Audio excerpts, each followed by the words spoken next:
Start करते हैं। तो यहाँ पे डायग्राम का नाम हैगा सेक्शन ऑफ ओवरी। बोलो।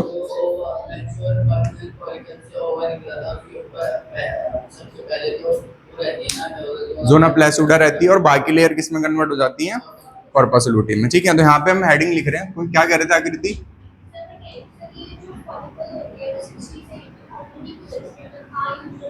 ह्यूज नहीं होती, जैसी बच्चे में, फीमेल चाइल्ड में, एम्ब्रियो में बनती है मिलियंस ऑफ ओगोनिया, तो एक प्रोसेस में चली जाती है जिसका नाम होता है एट्रीजिया। ठीक है, एट्रीजिया। एट्रीजिया, तो एट्रीजिया का मतलब होता है ब्रेकडाउन। ठीक है, तो ब्रेकडाउन होती रहती है जैसे जैसे बच्चा 1 मंथ से 2 मंथ का होता है, 3 मंथ का होता है, एट्रीजिया में जाती रहती हैं। तो 70 से 80 मिलियन से कम होते होते वो 1 मिलियन रह जाती हैं, 10 लाख रह जाती हैं। जब वो पैदा होती हैं तो करीब करीब रह जाती है मेरे हिसाब से 4 लाख 5 लाख, और जैसे जैसे प्यूबर्टी आती है वो टूटते टूटते रह जाती हैं 60 से 80 हजार इन ईच फॉलिकल। ठीक है, अब इसकी वजह से प्रॉब्लम क्या होती है फीमेल में कि भाई वो फॉलिकल यूज हो रही है, तो अगर तुम कैलकुलेट करोगे तो 60 से 80 हजार में से 500 में से एक बनती है, 500 में से एक बनती है ओवा, 499 फिर क्या हो जाती है? खराब, हर मंथ। ठीक है, तो मतलब 60 से 80 हजार में से भी सारी क्या नहीं बदल ली? ओवा में नहीं बदल ली। तो अगर मैं यहाँ पे 60,000 लिखूं, ठीक है, और इस 60,000 को मैं डिवाइड करूं 500 से, क्योंकि 500 में से एक ही बन रही है, तो 2 जीरो तो कटेंगे सीधे सीधे भाई, और 5 6 30। ठीक है भाई, तो यहाँ पे आ गया 30 और 12। ठीक है, तो 120 करीब आ गया। ठीक है, 120 करीब, मतलब 1200 करीब आ रहा है। वैसे डाटा देखा जाए तो 120 करीब आ रहा है। तो यहाँ पे अगर नोटिस करोगे तुम, तो दोनों ओवरी का अगर जोड़ोगे, फीमेल में दोनों ओवरी का अगर जोड़ोगे, तो मोटा मोटी फीमेल्स में 400 से 500 फॉलिकल क्या होते हैं? यूज हो पाते हैं। फिर 40 की एज तक फीमेल में क्या हो जाते हैं? सारे फॉलिकल खत्म हो जाते हैं, फिर उसे कहते हैं मीनोपोज। ठीक है, तो मीनोपोज में क्या होता है? फीमेल से फॉलिकल्स तो है नहीं, फॉलिकल्स है नहीं, तो एस्ट्रोजन बनेगा? नहीं बनेगा। एस्ट्रोजन नहीं बनेगा, फॉलिकल डेवलप नहीं होंगे, प्रोजेस्टेरोन बनेगा? नहीं बनेगा। तो फीमेल में हार्मोनल क्या आ गए? चेंज आ गए। तो जो बिहेवियर है वो भी क्या हो जाता है? चेंज हो जाता है। मेल में क्या भाई? मेल में फॉलिकल्स का कोई है ही नहीं रोल, फॉलिकल आज भी हैं, कल भी हैं, और ओल्ड एज तक भी रहते हैं। ठीक है, तो वहां पे फिर चीजें थोड़ी चेंज हो जाती हैं। ठीक है, तो इसलिए फीमेल्स जब 30 एज 35 40 की एज क्रॉस करती हैं, तो वो जो भी उनका धार्मिक वो होता है तरीका, ठीक है, वो इन चीजों में ज्यादा चली जाती हैं। ठीक है, और जो मेल होता है उनके बीच में फिर ज्यादा इंटरेक्शन वैसा नहीं रहता जैसे वो पहले रहते थे। ठीक है, तो ये चीजें, इसका रीजन क्या होता है? हॉर्मोन्स। ठीक है, तो यहाँ पे आते हैं sectional view of ovary. Sectional view of ovary showing oogenesis। Sectional view of ovary showing oogenesis। तो ये 5 नंबर का टॉपिक है, sectional view of ovary showing oogenesis। तो ओवरी का सेक्शनल व्यू देख रहे हैं, जिसके अंदर ओवरी हमें दिखा रही है, oogenesis दिखा रही है। ठीक है भाई, तो इसमें क्या होता है? सबसे पहले ओवरी की आउटर लेयर हो गई। ठीक है, यहाँ पे ओवुलेशन होगा, जो तुमने अभी पढ़ा था सेम वही आएगा इसमें। ठीक है, तो यहाँ पे क्या होगा भाई? ब्लड वेसल्स होंगी। तो ये क्या हो गई? Blood vessels. ब्लड वेसल्स होगी। ब्लड वेसल्स के बाद यहाँ पे क्या आ गया भाई? oogonia आ गया, जिसका नाम लिखना नहीं होता। यहाँ पे आ गया प्राइमरी फॉलिकल। कौन सा आ गया? Primary follicle. प्राइमरी फॉलिकल के बाद कौन सा फॉलिकल आ गया? Secondary follicle. ठीक है, बस थोड़ा बड़ा बना दिया। टर्शरी फॉलिकल में क्या बनाओगे भाई? Fluid filled cavity. तो यहाँ पे इसका नाम क्या हो गया? Tertiary follicle. इसको थोड़ा और बड़ा बना दोगे तो क्या हो जाएगा? Mature Graafian follicle. तो इसका नाम हो जाएगा मैच्योर ग्राफियन फॉलिकल, नाम हो जाएगा, MGF हो जाएगा। जो तुमने अभी सुनाया वही है। ठीक है, mature Graafian follicle. Mature Graafian follicle किस में चला जाएगा? ओवुलेशन में। किस में चला जाएगा? और ये क्या रिलीज कर देगा अपने अंदर से? ओवा। तो यहाँ पे इसने ओवुलेशन से रिलीज कर दिया ओवा। ओवा चला गया बाहर। ठीक है, ओवुलेशन। अभी जो ओवा बाहर गया है, इसको कौन कलेक्ट कर लेगा? फिम्बरी। कौन कलेक्ट कर लेगा? फिम्बरी। अभी जो आउटर लेयर है, ये आउटर लेयर बदल जाएगी कॉर्पस लूटियम में। ठीक है, तो ये बदल गई कॉर्पस लूटियम में। यही पढ़ा था ना अभी तुमने, तो वही हो रहा है यहाँ पे, ये बदल गई कॉर्पस लूटियम में। कॉर्पस लूटियम कोशिश करेगा ये थोड़ी दिनों तक जिंदा रहे, ताकि स्पर्म आए तो पेनिट्रेट कर सके, और जब इसको लगता है कि अब कुछ नहीं हो सकता तो इसका साइज छोटा होता रहता है। इसका साइज छोटा होता रहता है, और जब इसका साइज छोटा होता रहता है तो उसे कहा जाता है कॉर्पस एल्बिकन्स या रिग्रेसिंग कॉर्पस लूटियम। तो कॉर्पस एल्बिकन या कहा जाता है, एनसीईआरटी के अकॉर्डिंग कहा जाता है रिग्रेसिंग। रिग्रेसिंग मतलब छोटा होता हुआ, तो रिग्रेसिंग कॉर्पस लूटियम। तो एनसीईआरटी से कहती है रिग्रेसिंग कॉर्पस लूटियम। तो ये हो गया यहाँ पे sectional view of ovary showing oogenesis। तो अगर तुम नोटिस करोगे जो तुमने पढ़ा था एज इट इज तुमने यहाँ पे बना दिया, तो अगर तुम्हें लास्ट क्लास का याद है तो ये डायग्राम तुम्हें लग रहा होगा ये तो बिल्कुल हमने क्या करा, बस उसकी कॉपी कर दी। स्टार्ट करके of structure of ovum, heading डालेंगे स्ट्रक्चर ऑफ ओवम। ये डायग्राम समझ में आया, ठीक है। तो oogenesis समझ में आया तो ये डायग्राम समझ में आया, ठीक है। अब सेम अगला डायग्राम जो है वो भी oogenesis से रिलेटेड है। तो स्ट्रक्चर ऑफ ओवम। तो ओवम के स्ट्रक्चर में क्या होता है भाई, तो ओवम एक सेल है। तो सेल में सबसे पहले होती है सेल मेम्ब्रेन। क्या होती है, तो सेल मेम्ब्रेन। तो सेल मेम्ब्रेन का नाम होता है विटेलाइन मेम्ब्रेन। तो जो सेल मेम्ब्रेन होती है ओवा की, उसका नाम होता है विटेलाइन मेम्ब्रेन। तो इसको लिखेंगे, ये क्या होती है, ये होती है सेल मेम्ब्रेन होती है ऑफ ओवा। और सेल मेम्ब्रेन ऑफ ओवा या ओवम को कहा जाता है विटेलाइन मेम्ब्रेन कहा जाता है। और इट इज प्राइमरी लेयर। तो ये प्राइमरी लेयर होती है। और प्राइमरी लेयर कौन सिक्रीट करता है, it is primary layer secreted by cell. तो इसे सेल खुद सिक्रीट करती है। तो ये होगी विटेलाइन मेम्ब्रेन। तो ये होगी नंबर ए, ठीक है। अब आता है इसके ऊपर अगली लेयर। तो अगली लेयर बनाने से पहले यहाँ बनानी पड़ती है सेल के द्वारा, ठीक है। अगली लेयर यहाँ पे बनाने से पहले हमें 2-3 चीजें कवर करनी है। तो सबसे पहले इसके सेंटर में क्या होगा, न्यूक्लियस। क्या होगा, न्यूक्लियस। तो ये तो हो गया न्यूक्लियस भाई। इसके आसपास क्या होगा, इसका साइटोप्लाज्म। क्या होगा, साइटोप्लाज्म। तो साइटोप्लाज्म को कहेंगे ऊप्लाज्म। क्या कहेंगे, ऊप्लाज्म कहेंगे। तो ऊप्लाज्म क्या होगा, इसका साइटोप्लाज्म। सेल का साइटोप्लाज्म इज, या ओवा का साइटोप्लाज्म इज ऊप्लाज्म, ठीक है। तो ऊप्लाज्म हो गया ये, ठीक है। तो ऊप्लाज्म साइटोप्लाज्म हो गया। ये क्या होते हैं, पोलर बॉडी। क्या होते हैं, पोलर बॉडी। तो पोलर बॉडी जो होते हैं वो 2 होते हैं, ठीक है। एक तो बनता है जब मियोसिस 1 होती है, और दूसरा कब बनता है, जब मियोसिस 2 होती है, ठीक है। तो उस टाइम पे शायद हमने लिखा नहीं था। तो फर्स्ट पोलर बॉडी और सेकंड पोलर बॉडी को कवर कौन करता है, ज़ोना प्लैसूडा, ठीक है। तो यहाँ पे अगली लेयर जो होती है जो इन दोनों को कवर करती है, उस लेयर का नाम होता है ज़ोना प्लैसूडा, ठीक है। तो इसका नाम होता है ज़ोना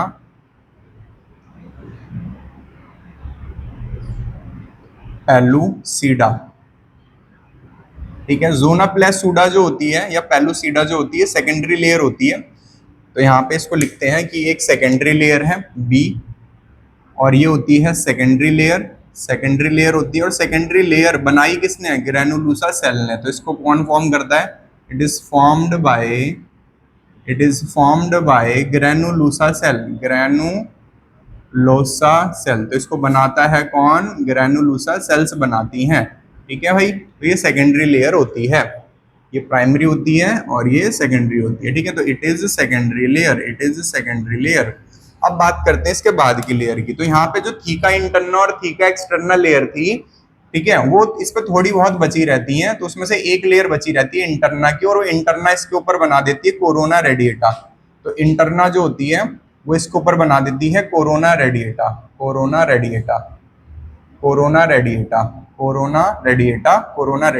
ठीक है। तो जो थीका इंटरना होती है वो ZP के साथ फ्यूज करके, थीका इंटरना जो होती है वो ZP के साथ फ्यूज करके, ज़ोना प्लैसूडा के साथ फ्यूज करके बनाती है कोरोना रेडिएटा। तो कोरोना रेडिएटा जो होती है, बोलो भाई, कोरोना साइड दूं, रेडिएटा डायग्राम से तो दूर ही खड़ा हूं। कोरोना रेडिएटा जो होती है कौन सी लेयर होती है, ये थर्ड, ठीक है। तो कोरोना रेडिएटा जो होती है थर्ड लेयर होती है, ठीक है। और ये भी सेकेंडरी लेयर में काउंट होती है, ठीक है। तो इट इज सेकेंडरी लेयर। तो जो भी लेयर ग्रेनुलोसा सेल बनाएगी वो कौन सी लेयर कहलाएगी, सेकेंडरी लेयर, ठीक है। And it is formed by granulosa cell, it is secondary layer. तो यहाँ पे 3 लेयर पढ़ ली हमने। एक चीज रहेगी यहाँ पे, इसके अंदर ना थोड़ा बहुत, क्योंकि ये अंडा है तो अंडे के अंदर थोड़ा बहुत क्या होता है, यॉक। क्या होता है, यॉक। तो इसमें क्या होता है, यॉक होता है। और यॉक कितना होता है, वेरी स्मॉल अमाउंट, ठीक है। Very small amount of York होता है। और जब भी किसी के अंदर यॉक का अमाउंट बहुत छोटा होता है तो उसे कहा जाता है कॉल्ड माइक्रोलसाइथल एग,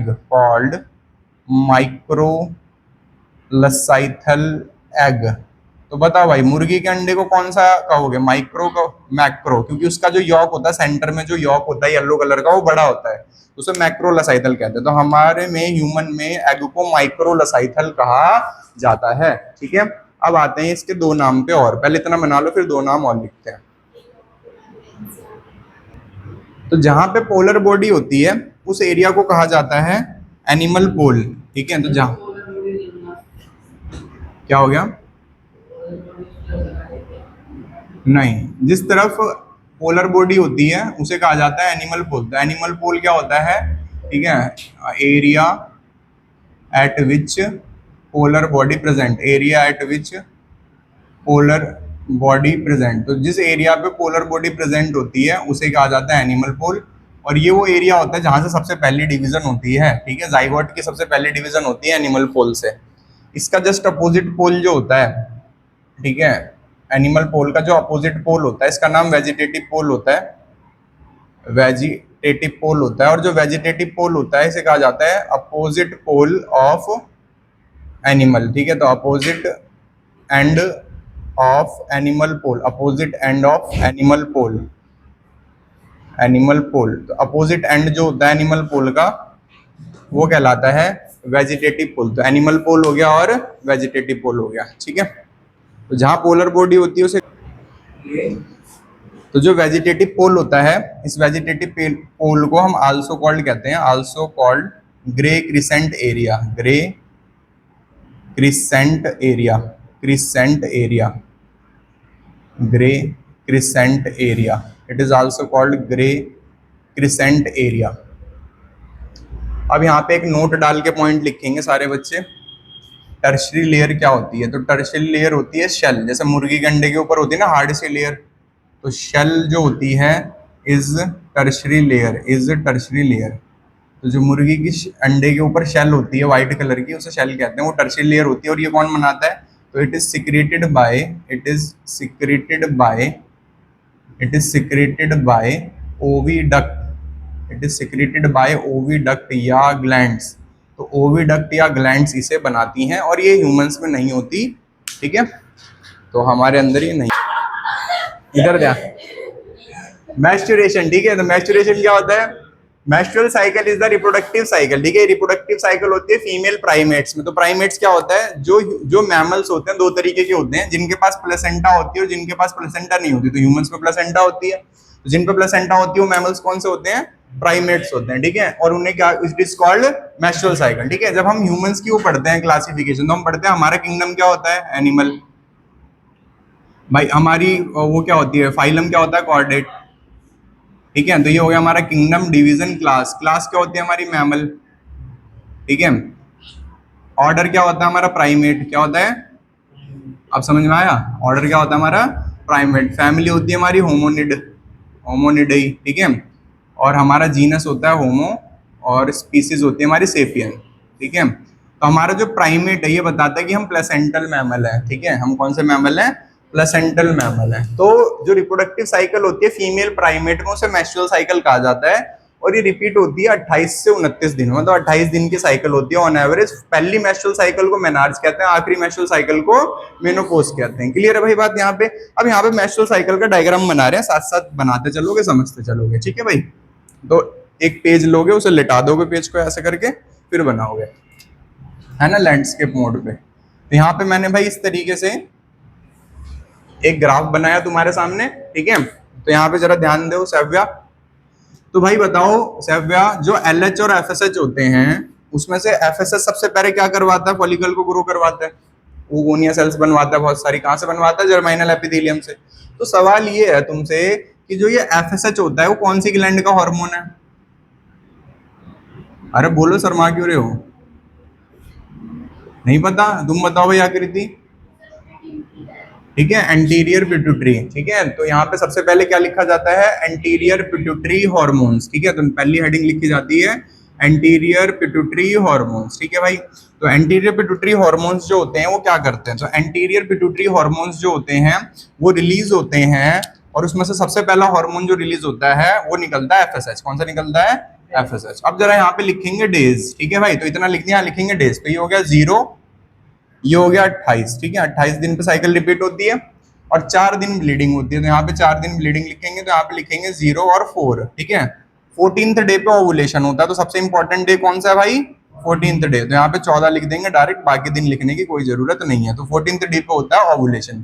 तो यहाँ पे जरा सारे बच्चे ध्यान देंगे, तो क्या होता है भाई, एफएसएच पहले थोड़ा थोड़ा करके बढ़ेगा, एफएसएच पहले थोड़ा थोड़ा करके बढ़ेगा, ओवुलेशन के टाइम पे थोड़ा ज्यादा हो जाएगा और उसके बाद इसका लेवल बिल्कुल कम हो जाएगा। तो इसका लेवल बिल्कुल कम क्यों हुआ ओवुलेशन के बाद? यहाँ पे ध्यान रखना, इसकी पीक कहाँ बनानी है, क्योंकि फॉलिकल्स खत्म हो चुकी है, अब फॉलिकल्स का काम खत्म हो चुका, तो फॉलिकल्स का काम खत्म होते इसका लेवल क्या हो जाता है, कम हो जाता है, बिल्कुल खत्म हो जाता है। ये बात समझ में आई? तो एफएसएच के बारे में समझ में आया, एफएसएच के साथ क्या हुआ। अगला हार्मोन कौन सा होता है भाई? एलएच। तो यहाँ पे ध्यान दो, एलएच का लेवल पहले कम रहेगा क्योंकि फॉलिकल तो डेवलप करवा नहीं रहा, पर जैसे ही ओवुलेशन होगा 14th डे पे, तो इसका लेवल अचानक क्या कर जाएगा, बढ़ जाएगा। और जब इसका लेवल अचानक बढ़ जाएगा तो कम भी हो जाएगा क्योंकि इसका काम खत्म हो चुका, क्योंकि यहाँ पे क्या करा है इसने, ओवुलेशन। तो ये जो फिनोमिना होता है जब ये ओवुलेशन करवाता है, तो इस फिनोमिना को कहा जाता है एलएच सर्ज। क्या कहा जाता है? कम ही रहता है शुरू से, ठीक है, बढ़ता है यहाँ पे, तो इसे क्या कहते हैं, एलएच सर्ज कहते हैं, ठीक है। क्या कहते हैं? LH surge. तो शुरू में तुम्हें हार्मोन का लेवल बस ऐसे दिखाना है कि पहले क्या हो रहा है, वो बढ़ रहा है धीरे धीरे, क्या कर रहा है, बढ़ रहा है धीरे धीरे। और यहाँ पे कहाँ पे बढ़ रहा है, इसमें एफएसएच का लेवल कहाँ रहना चाहिए, नीचे रहना चाहिए, ठीक है, एलएच के नीचे रहना चाहिए। तो यहाँ पे तुमने एफएसएच बनाया, यहाँ पे लाइन कैसी भी हो कोई फर्क नहीं पड़ता, क्रॉस हो रही है क्रॉस नहीं हो रही कोई फर्क नहीं पड़ता। तुम्हें क्या ध्यान देना है कि एलएच जो है वो पीक लेना चाहिए 14th डे पे। ये मैंने बोला ना स्टार्टिंग में, तुम जैसा मर्जी रखो कोई फर्क नहीं पड़ता। देखो जैसे मैं यहाँ पे इसको बस इस पॉइंट को ध्यान रखो, तो यहाँ पे मैंने बना दिया एलएच, ठीक है। तो ये मैंने कौन सा बना दिया, एलएच बना दिया। ये मैंने कौन सा बना दिया तुम्हारे सामने, एफएसएच बना दिया। तो अगर तुम नोटिस करोगे मैंने इसमें कोई ज्यादा डिफरेंस नहीं बनाया, बस लास्ट में जाके इनका लेवल क्या हो गया है, कम हो गया, ठीक है। यहाँ पे आके इनका लेवल क्या हो गया है, कम हो गया, ठीक है। इसको पीक नहीं करना, डाउन नहीं करना, तो इनका लेवल अब कम हो गया लास्ट में आके, ठीक है भाई। बस 14th डे पे ध्यान देना जब ओवुलेशन होती है, ठीक है। अब आगे क्या होगा, जब ये फॉलिकल्स निकल बना रहा होगा, तो एफएसएच क्या बनवा रहा होगा भाई, फॉलिकल्स। तो इसका जरा नाम दे देते हैं कि ऊपर वाला जो आएगा भाई वो एलएच है और नीचे वाला कौन सा आएगा, एफएसएच। ये नाम दे दिया यहाँ पे। अब यहाँ पे जो एफएसएच है ये किसको डेवलप करवा रहा होगा, फॉलिकल्स कहाँ होती हैं आकृति, फॉलिकल्स कहाँ होती हैं, किस जगह पे पढ़ा था, डायग्राम याद करो, ओवरी में, कहाँ पढ़ा था। तो इसे हम क्या लिखेंगे, ओवेरियन इवेंट। क्या लिखेंगे आकृति, इवेंट। तो पहला लिखा हमने ओवेरियन। ओवेरियन इवेंट में देखो यहाँ पे तो 4 दिन क्या कर रही है फॉलिकल्स, ब्लीडिंग हो रही है, ठीक है भाई। तो ब्लीडिंग हो रही है उससे कोई मतलब नहीं, फॉलिकल डेवलप करना शुरू, ठीक है। पहली कौन सी फॉलिकल बनेगी, प्राइमरी, फिर कौन सी फॉलिकल बनेगी, सेकेंडरी। तो यहाँ लिखेंगे 1 डिग्री, यहाँ लिखेंगे 2 डिग्री। इसके बाद यहाँ क्या बनाएंगे, फ्लूइड फिल्ड कैविटी एंट्रम, ठीक है। तो ये क्या हो गई, टर्शियरी फॉलिकल। इसके बाद क्या बनाएंगे, इसको थोड़ा बड़ा कर देंगे, तो यहाँ पे बन गई मैच्योर ग्राफियन फॉलिकल। तो इसको इस तरीके से बनाना है, तुम्हें ध्यान रखना, इसको इस तरीके से बनाना है कि यहाँ पे 14th डे पे आके इसको फाड़ना है, ठीक है। इसको ओवुलेशन करना है, इसी तरीके से बनाना है। इसके पीछे जो मर्जी करो, चाहे डिस्टेंस हो बीच में कम हो ना हो, पर इस पॉइंट पे आके तुम्हें क्या करवा देना है, ओवुलेशन करा देना 14th डे पे। तो यहाँ पे क्या हो गया, 14th डे पे ओवुलेशन हो गया, ठीक है। 14th डे पे ओवुलेशन हो गया और ये यहाँ पे ZP है और ये यहाँ पे पोलर बॉडी है पहली, ठीक है। ये हो गया ओवुलेशन। इसके बाद जरा ध्यान दो बच्चों, बताओ 14th डे के बाद आउटर लेयर के साथ क्या होगा, लूटियम। तो इसको हम क्या लिखेंगे भाई, कॉर्पस लूटियम लिखेंगे। तो ये हो गया कॉर्पस लूटियम। इसका कॉर्पस लूटियम क्या हो जाएगा, छोटा हो जाएगा और छोटा हो जाएगा। तो छोटे होने को क्या कहेंगे, रिग्रेसिंग कॉर्पस लूटियम। क्या कहेंगे, रिग्रेसिंग कॉर्पस लूटियम। तो एनसीईआरटी यही लिखती है, तो ये लिख रहे हैं रिग्रेसिंग कॉर्पस लूटियम। बताओ 2 स्टेज समझ में आई, क्या क्या हुई, ठीक है। दोनों स्टेज समझ में आ गई, कौन से डे पे सबसे फोकस करना है, 14th डे पे। अब जरा यहाँ पे ध्यान दो भाई, अब बारी है इसकी सना की, ठीक है भाई। तो सना ध्यान दो यहाँ पे, अब यहाँ पे जी फॉलिकल डेवलप हो रही है ना सना, फॉलिकल डेवलप हो रही है। तो फॉलिकल कौन सा हार्मोन निकालेंगे, एस्ट्रोजन, ठीक है। एफएसएच ने बनवाया फॉलिकल्स और फॉलिकल्स कौन सा हार्मोन निकालेंगी, एस्ट्रोजन। इनका नाम ग्रेनुलोसा सेल्स होता है। चलो फॉलिकल ने एस्ट्रोजन निकाला, एस्ट्रोजन निकाला, एस्ट्रोजन निकाला। यहाँ पे कौन सा हार्मोन निकलेगा, प्रोजेस्टेरोन। अब आंसर बताओ, जो एस्ट्रोजन और प्रोजेस्टेरोन है ये किसके हार्मोन्स हैं, कौन से स्ट्रक्चर के हार्मोन्स है। गोनाड्स पढ़ा था, गोनाड्स, गोनाड्स पढ़ा था। मेल गोनाड्स का नाम टेस्टिस, टेस्टिस का हार्मोन टेस्टोस्टेरोन, और फीमेल गोनाड ओवरी, ओवरी का हार्मोन एस्ट्रोजन और प्रोजेस्टेरोन। तो यहाँ पे बताओ इस हेडिंग का नाम क्या आएगा, बोलो बोलो, ओवेरियन हार्मोन, ओवेरियन हार्मोन, समझ में आया, ओवेरियन हार्मोन। तो इसका एंटीरियर पिट्यूटरी हार्मोन आया, समझ में आया, इसका ओवेरियन इवेंट आया, समझ में आया, और ओवेरियन हार्मोन क्यों आएगा समझ में आ रहा है अगला। तो यहाँ पे जरा ध्यान दो भाई, यहाँ पे सबसे पहला हार्मोन कौन सा आएगा, एस्ट्रोजन। कौन सा आएगा, एस्ट्रोजन जो होगा बढ़ेगा बढ़ेगा, क्योंकि फॉलिकल बढ़ रही है तो एस्ट्रोजन का लेवल भी क्या करेगा, बढ़ेगा।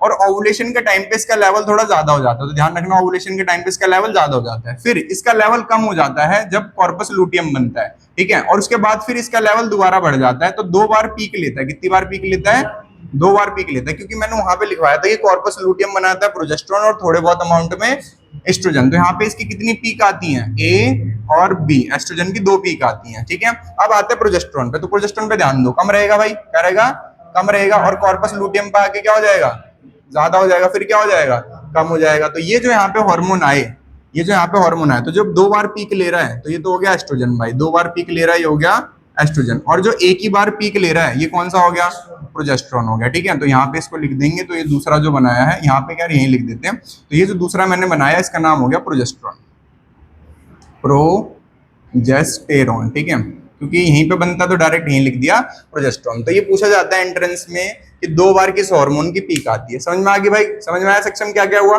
ठीक है भाई। सबसे पहले यहाँ पे ओवरी के हार्मोन निकले, सॉरी पिट्यूटरी के हार्मोन निकले, उन्होंने क्या करवाया समझ में आ गया, उसकी वजह से फॉलिकल की डेवलपमेंट दिखानी पड़ी, अगर फॉलिकल डेवलप हो रही है तो एस्ट्रोजन प्रोजेस्टेरोन दिखाना पड़ा। अब ये बताओ यहाँ पे जो भी चीजें चल रही हैं, है ना भाई, ओवेरियन हार्मोन ना, ये बताओ गौरव, ये जो फॉलिकल है कौन सा हार्मोन प्रोड्यूस करेंगी, एस्ट्रोजन, नहीं सिर्फ एस्ट्रोजन, शुरू में कौन सा बनाएंगी। तो यहाँ पे क्या बना देखो, यहाँ पे ध्यान दो, एस्ट्रोजन, एस्ट्रोजन यहाँ पे ओवुलेशन पे थोड़ा बढ़ जाता है, फिर कॉर्पस लूटियम थोड़ा और बढ़ाता है, पर कब बढ़ाता है, आगे, कॉर्पस लूटियम के थोड़ा आगे। तो इसकी 2 बार पीक आई, एक बार ओवुलेशन पे आई, दूसरी यहाँ पे आई, ठीक है।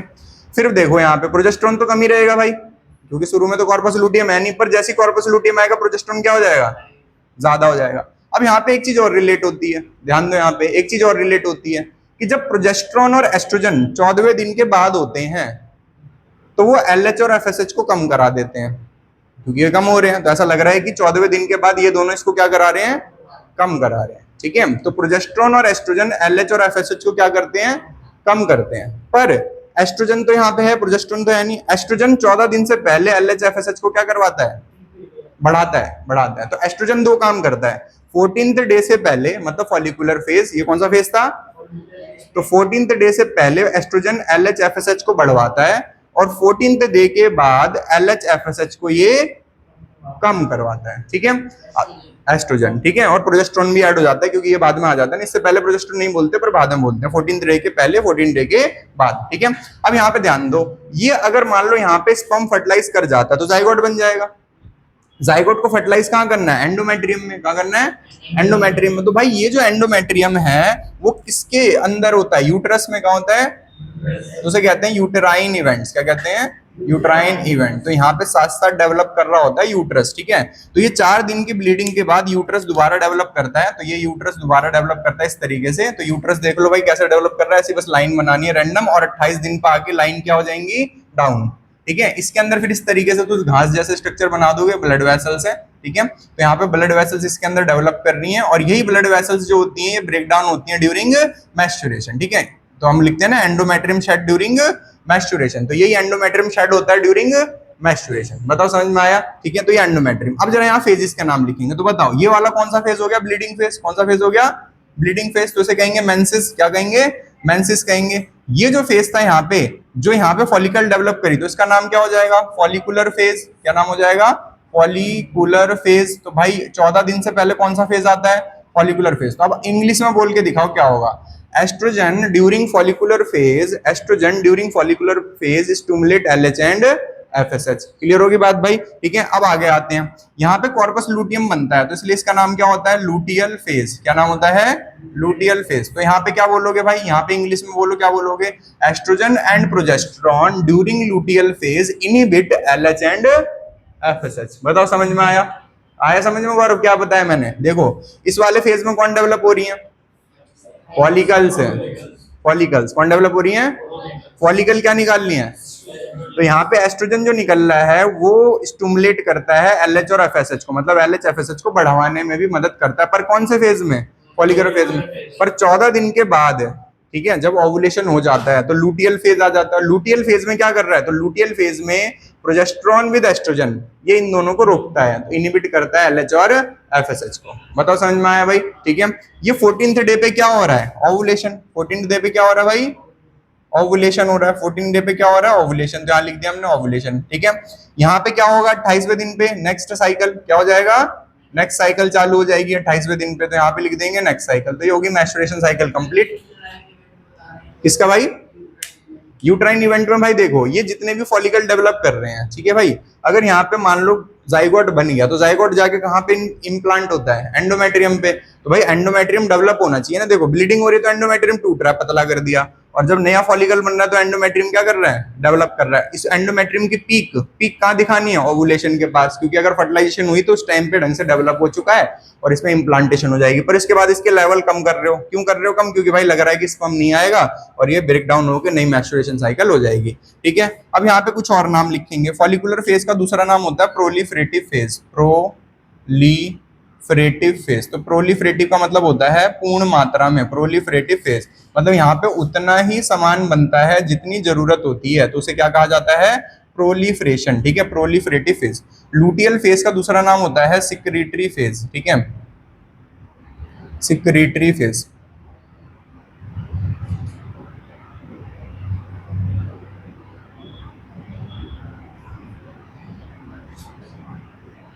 क्योंकि यहाँ पे कौन सिक्रेट होता है, प्रोजेस्टेरॉन। कौन सिक्रेट होता है, प्रोजेस्टेरॉन। तो ये हो गया फिनिश मेंस्ट्रुअल साइकिल।